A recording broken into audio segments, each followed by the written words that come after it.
Old Stuck-Up.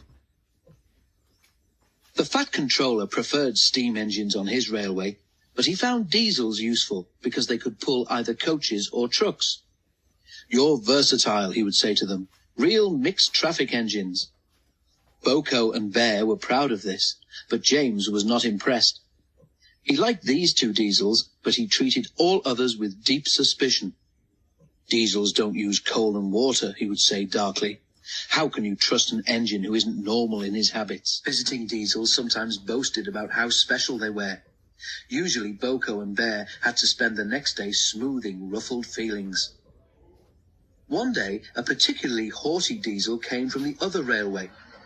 When the visitor found that he was to share the shed with steam engines, he stopped outside in disgust and refused to go any further. "Why on earth does your controller keep such out-of-date objects?" he growled rudely. "Dirty, smoky, slow things. Ugh!"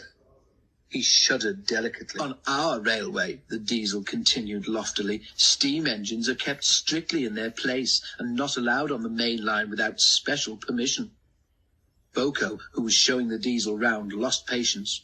"Stay outside then if you're so proud about it," he said crossly. "I'm going to join my friends." "I hope it's cold tonight and he can't start in the morning," snorted James. "At least someone might want to preserve us." "Who'd need him? Old Stuck-Up." The engines were glad when morning came. They went to fetch their trains as early as they could, and the visitor was left alone.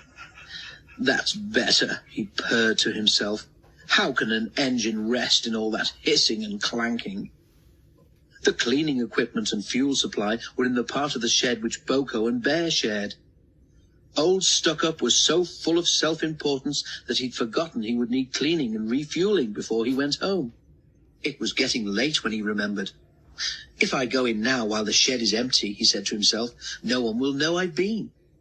He scuttled forward quickly, too quickly. The rails where Bear and Boko had stood were oily, and when he tried to stop, he couldn't. "Brake blocks and buffers, I'm slipping," he wailed as his wheels locked and slithered. He shut his eyes as, with a despairing whoop of horror, he crashed into the wall at the end of the shed.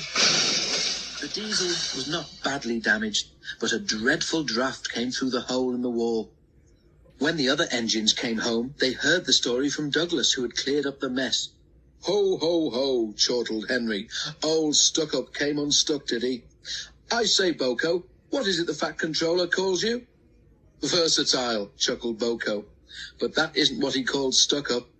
I couldn't hear all he said, but I didn't think it sounded very polite."